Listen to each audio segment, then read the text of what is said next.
Since 1952, this Army Dog Breeding Center and Training School in Rawalpindi has trained hundreds of animals to undertake challenging tasks such as tracking, mine detection, narcotics sniffing, arms and explosive search and rescue.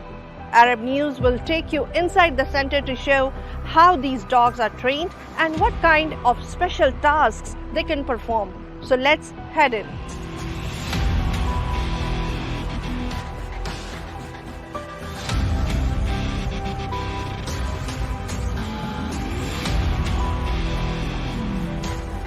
At the moment, we are training more than 200 to 300 dogs of different categories. We have 9 different courses. So for each course, we require different attributes from the dog. Like in guard dog, we required aggression. Like for sniffer, we require agility plus nose work. So the work depicts the type of the dogs we require.